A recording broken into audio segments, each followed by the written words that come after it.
Hi, today I'm going to talk about the next step after the demo, which is moving to numbers. I'm going to start with this old and corny joke. How many salespeople does it take to change a light bulb? The answer is, why don't you follow me to my office and you'll be pleasantly surprised by the numbers. All right, so the joke is stupid, but there's a wisdom to it because it tells you exactly what it is that, if you have some kind of questions, I'm going to move you to my office to close the numbers, and we'll talk about that. So, why must you ask for the sale? That's basically asking for the sale. You showed the car, you took them on a test drive, they came back. Now, if you did your job right, if you did a great meet and greet, great demo, they were pre-qualified or whatever, qualified to do that, chances are they will ask for the sale. They will start what do we call licking the paint, asking closing questions, asking, can we see how much the numbers are?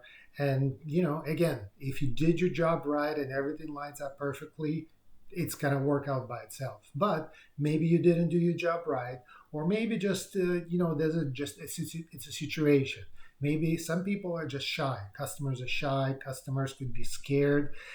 They're scared of the big purchase. It's a big commitment, and a lot of times people, even though they want a car, they need the car pretty soon, they'd rather delay it and push it away. They'd rather not commit to it and walk home and then mess up the whole process for themselves by being at home. So if they didn't ask for the sale, if they don't ask these questions, you must ask for it. A few years ago, I saw a pretty disturbing statistic. It was specifically, I don't remember, either for Audi brand in general or some specific Audi dealership, that 70% of salespeople did not ask for the sale, did not ask to move to numbers. Why?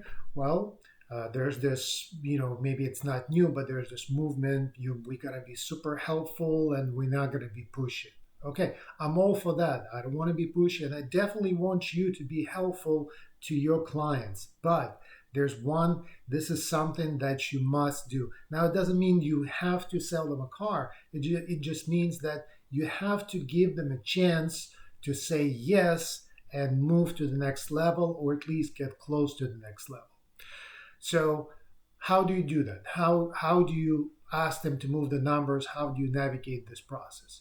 Well, you can do it subtly, and you can start it ahead of time. Remember, always be closing, which means you start asking closing questions, maybe even meet and greet, and definitely you want to ask closing questions closer at the last stage of the demo, of the test drive. And closing questions that you will be asking is opinion questions. In your opinion, do you feel like this is a good configuration that you might want to own? And or in your opinion, do you think you'll be interested in trading your car? Or in your opinion, do you feel like lease will work better for you or purchase? Now, we're not trying to get a lot of information here. What we're trying to do is move them mentally to that thing. Get them get them, tame them. Get them used to the idea that you will take them from the car to your office. So you take control, okay? Try to take control. And again, it has to be not in a bullying way, not in a way that antagonizes the customer. But when you get back to the dealership, the customer is still driving, you start telling them, okay, slow down, pull into the lot, park right in this spot, turn off the car. Now here's what's going to happen. I will move the car back to its designated spot in the back lot or parking lot. In the meantime, you're going to wait for me at the dealership. If you need to use the restroom, it's right there. We have drinks right there. Give me 2 minutes. I'll meet you and we'll sit down and talk the numbers. Okay? Easy enough. I did not bully them. I did not, threaten them or anything like that. I specified what's going to happen. And if there's an objection coming out, great. Again, any objections you have, you want them to flush out before, because then you can isolate them and you can attack them head on. You can say, well, I know you told me you're not ready to buy the car today, and this is totally fine. You don't have to buy it. But here's what we have to offer if you were to buy it. Just, again, use that objection, bring it up front. Old school technique is just get out of the car and tell them, follow me. I had an old manager that, old car dog that his thing was, follow me, I have an idea. And he would just march to his office hoping that the customer follows him. Well, they might not follow you. And again, it's kind of a little bit tacky and a little bit corny. There are better ways to do that. So other closing questions could be, if you were to buy this car today, would you trade your car? Or if you were to buy this car today, or if you were to buy a car today, would this car work for you, or is there's anything wrong with the car? And then we want to change the selection. We want to make sure that selection is correct before we move to the numbers. But this question will serve two things. It will help you with the selection, and it'll get you moving to the numbers. So it works either way.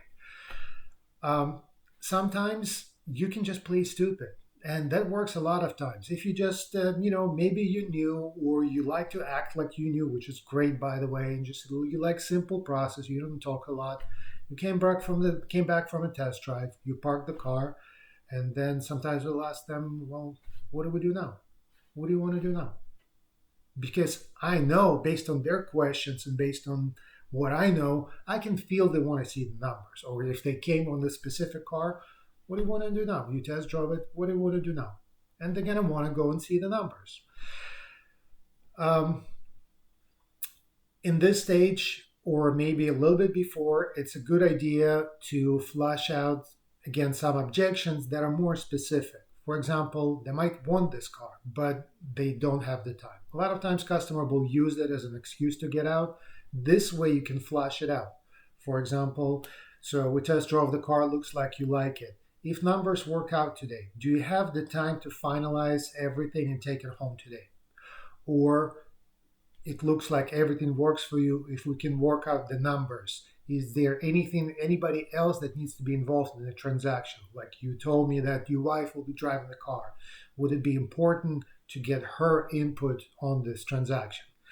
And again, it sounds like you're making it more complicated, but we kind of like closing the doors for the customer to get out of it later. Because they can tell you right now, well, no, I don't have the time. Absolutely, no problem. We don't have to do this today. Let's reschedule and schedule time for you to come back tomorrow, or what day would work for you, or later today. Or if the wife needs to see it, can we drive it to her right now? Can we call her? Do we need to reschedule it? Okay, so, and again, maybe you just don't close this thing right now, but at least you know what's going on, so you're not going to be surprised. Expect and assume the sale. That's an easy one that works a lot. Again, it works more if you have like personal, natural confidence. But even if you don't, just think about it. Think about what's going on. They made an appointment, or they just showed up. There's two of them, if it's a family. So that's two people wasting their time on the weekend. There must be a reason for that. They told you which car they want. They told you some story. They test drove the car. At this point, why are they here? Okay, statistically, 1 point whatever persons buy, basically more people that show up buy cars than don't. And that just tells you, most people have, whatever the statistic, 1.3 visits per shopping, which means that more than half of them will buy the first visit. So assume it, okay? Okay, we test drove the car, let's park it, let's go work out numbers for you. Oh, you're not ready to buy today? Okay, why not? Okay, well, no problem. Do you want to still see the numbers? So try to assume it, and don't be afraid if something comes up. You want this to come out now, and it doesn't come out after you gave them all the numbers. Suddenly they have to go. Okay, why don't you tell me you have to go before? Obviously, I'm not going to ask them, but that'll be the dynamic in between. You want to get, if you have an office, go to your office. If it's on the second floor, it doesn't matter. Office is better. It's a cozier environment. It's the same like with the meet and greet, when you have to understand how people think, how their animal behavior and thinking psychology affects the whole process. So some dealerships, unfortunately, have those, like in the showroom, they just have round tables, and that's where you present numbers. Not ideal in my opinion, because if I'm in the middle of the showroom and people are walking around, there's somebody behind me, okay? some people might not be comfortable with that. Office is a much better situation. You invited them to your home. This is your home. You have your personal pictures there.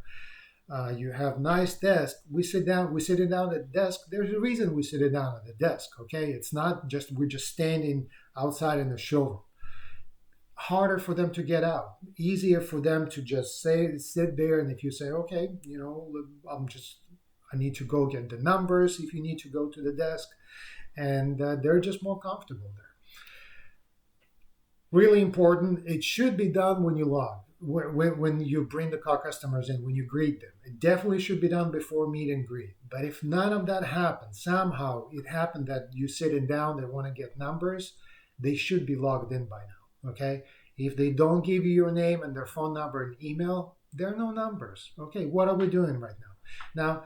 Now, we'll talk about this specifically when you actually give numbers, what numbers you give, but a lot of new dealer groups and dealerships have this philosophy that everybody leaves with numbers. Okay, so this might be your dealership philosophy. Whether you agree with this or not, whether I agree with this or not, doesn't matter because it has its own merits. Any philosophy, any policy has pluses and minuses. So there are a lot of pluses to this one, maybe some minuses. But the point is that people might tell you, we're not buying today no matter what. Okay, great, no problem. I want you to understand what's going on so you can do your research if that's your dealership policy and you get them those numbers still. So again, in conclusion, think about how you're going to transfer them from demo to the desk. Be ready for it. Another thing, remember, how you do one thing is how you do everything. So make this your rule that no matter what they tell you, no matter what the story is after the test drive, you attempt to move them to numbers. Somebody came in and tell you, we're not buying a car for 6 months. We're going to test drive 6 different brands and models. And we scheduled this appointment to test drive this model, this one, and this one. Is this okay with you? Obviously, it's going to be okay. Okay, that's part of your job. After you demo, after you get some kind of a feel, you can tell them, it's okay to tell them, listen, I know you're not buying today, but that being said, if we got something special for you, would you be interested? Or, I know you're not buying today, but still, would you like me to give you some numbers so you'll have an idea for your car research or where you stand? You want to be helpful, right? If you know there's no chance of you selling the car, at least you're going to make a friend. At least you're going to make it a great experience. You didn't push them. You give them the numbers. And this is not pushing them. This is moving them to the next stage, but it's not pushing in any way, shape, or form. Now, if your dealership's philosophy is a little bit different, maybe you're a little bit, assertive by nature, it's okay to try that as well. Because sometimes people will tell you, no matter what, we're not going to buy today. My wife needs to see. They make up something. Okay, I understand. I can give you numbers. They're hypothetical numbers. They're good for today only. Okay, I'm going to give you something special, but that you understand. This is good for today. I cannot guarantee you tomorrow because the market changes. We cannot hold the car, whatever. It doesn't matter what the reason is. You gave him some because. But the point is, however you do this, be ready for it. Drill for it and do this every single time. No customer should come off the test drive and have the option of just throwing you the key and leaving. And that goes back to the demo when we were not able to go on test drives because of the pandemic. What will happen sometimes, customer will come back when they drove by themselves. They come back, park the car, come in, and just leave the key on desk and take off. You have no chance, okay? So that just goes back to why you definitely want to go on the test drive with them, but also make an attempt. Make this your goal to attempt to bring every customer to your desk to present numbers and have some attempt to close, okay? If this is your goal, you cannot fail it because this is under your control. Your goal cannot be close every customer because that's out of your control. But this is under your full control. You should do it and you will do it. Thanks for watching.